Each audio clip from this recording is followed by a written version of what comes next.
I want to understand men and women के brain different होते हैं क्या? Wow. Are they designed differently? Beautiful question. So हमें पहले as scientists हमें लगता था कि बहुत ज़्यादा difference होगा, दोनों के बीच जो connect करते हैं उसको corpus callosum बोलते हैं. Left brain and right brain connects to corpus callosum की corpus callosum बहुत ज़्यादा बड़ा होगा. The extent of volume will be different in men versus women. लेकिन the scientists could not find a major difference. There was only one difference which most of the studies have shown कि अगर मान लो एक man को आप एक closet में भेजते हो, वहाँ पे वो मोजे पड़े हैं, the socks are lying just there, he will not see it, उसको वो दिखेगा नहीं. वो फ्रिज में गया, उसको बताया कि योगर्ट ले ले, योगर्ट वहीं पड़ा है लेकिन उसको दिखेगा नहीं. That is how is wired. His attention is wired only monofocal.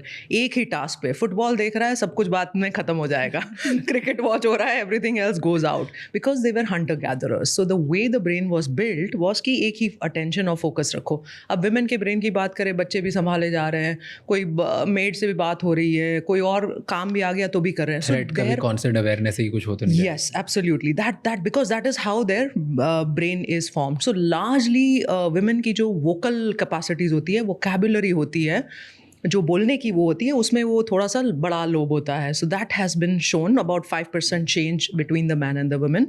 Men का वो थोड़ा सा कम होता है. That's why in a conversation only you'll hear women's voice and the man is always shut down. यही major differences है. But एक major difference ये भी है ना, like when you read lot of studies, not from the neuroscience perspective but from psychology, emotional perspective, अगर बहुत सारी स्टडीज जो करी गई थी, इट्स मेन का मोस्टली मेमोरी एंड फोकस वाला पार्ट ज़्यादा इवॉल्व होता है. विमेन का इंट्यूशन वाला पार्ट एंड मल्टीटास्किंग वाला पार्ट ज़्यादा इवॉल्व होता है. इमोशंस फील करने वाला पार्ट ज़्यादा इंपॉर्टेंट होता है, right? Yes, yes. And also women की memory is better than the men's memory, isn't it? The women's memory is more tuned to the emotional this. So उनका जो hippocampus होता है, there's a way Exactly. in which the emotional memory is formed, right? अगर मैं childhood में अगर suddenly बात करूँ ना, let's say my grandmom used to cook amazing cookies, तो वो मुझे वो constantly, जैसे ही grandmom, those emotions will come, cookies I'll remember. So the emotional wiring of the memories with that hippocampus is strong in women. Yes. That's why उनको वो feeling के साथ पूरा सब कुछ याद आता है. Men का वो इतना नहीं होता है. Men is more of a general memory, not connected to the deep emotions. And then men का एमिगडाला ज़्यादा स्ट्रॉन्ग होता है. Yes, men का वो बोलते थे, ऐसा मानते थे कि men's amygdala was stronger and hence it fires and all, but आजकल the latest research is coming that that's not true. Because of social conditioning, I think there was one research, mosaic brain बोलते हैं ना Yes, उसे, yes. कि unisex लोगों को लगा था कि ब्रेन मेन का अलग होगा, विमेन का अलग होगा, लेकिन लार्जली पता चला कि यूनिसेक्स ही है. दोनों Absolutely. साइड दोनों के इवॉल्व हैं because of the social conditioning which has been done. Correct. Earlier पहले जब हम हंटर गैदरर्स वगैरह थे, उस टाइम पे मे भी अलग अलग होते होंगे. Correct. Because over the time, the opportunities have become the same, the social conditions have also remained the same, and brain is very quick to change and evolve. That is the beauty of the brain, तो वो बहुत जल्दी अपना सब कुछ set कर लेता है.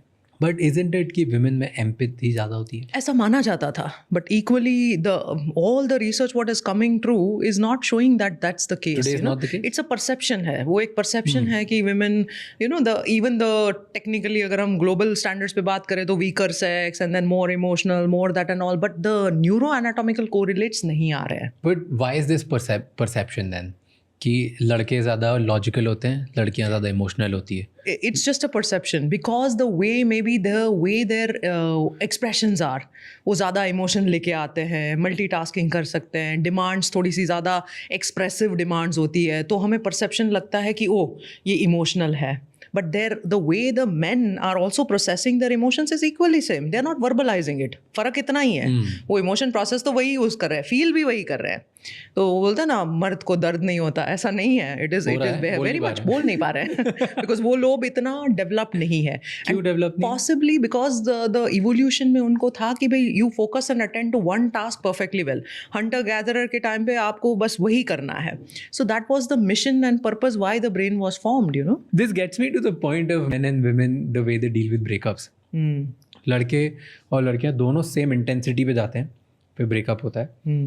तो लड़कियां उसी टाइम पे प्रोसेस करती है. वो बहुत सैड हो जाएंगी, महीनों तक उन्हें कुछ अच्छा नहीं लगेगा, खाना पीना नहीं खाएंगी, उनको उनकी डे टू डे वर्क में प्रॉब्लम्स आ जाएगी, उनका काम अफेक्ट होगा, उन्हें रोना बहुत आएगा, वो बहुत अफेक्टेड होंगी. बट वो उस प्रोसेस के थ्रू फील करके उसके थ्रू जा रही होंगी. एंड 6, 7, 8 months बाद she will be over it कि forget it, that was past, हो गया, आगे चलो. किसी को साल लगता है, किसी को 2 साल लगते हैं, but they get over it और वो उसी टाइम से फील करती है. वर्सेस मेन, वो अगले दिन से रेडी होते हैं, उन्हें कोई फ़र्क नहीं पड़ता.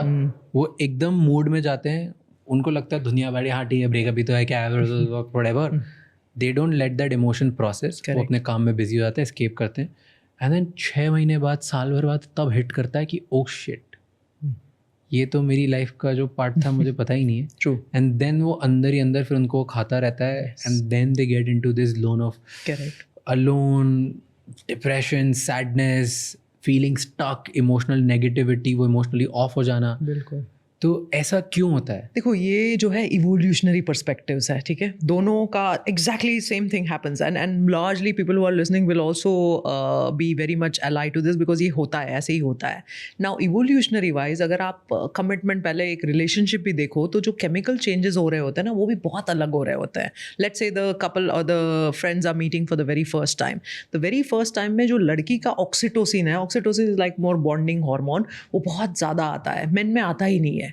Even after the sexual this also, intercourse also, जो वुमेन में है उसमें ऑक्सीटोसिन बढ़ जाता है, सेरोटोनिन बढ़ जाता है, सारे, थोड़ा सा टेस्टोस्टेरॉन भी आ जाएगा. लेकिन हमारे जो मेल में होता है उसमें खाली टेस्टोस्टेरॉन ही आता है. तो the bonding hormones for the women is already pre anticipatory कि ये तो मेरा साथी रहने वाला है. The body has already given that signal, physiology has given that signals. So जब आप प्री एंटिसिपेटरी इतना कुछ इन्वेस्ट कर देते हो, you have invested so many chemicals, circuits into it, outcomes into it, तो जाहिर सी बात है आपको दुख भी उतना ही होगा.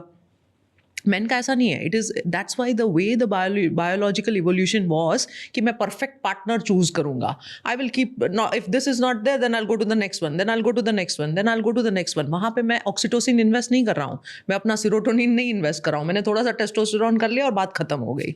सो this entire thing answers your question कि why both of them process it differently. It's a completely different neuroelectrochemical reaction what is going on in both the sexes.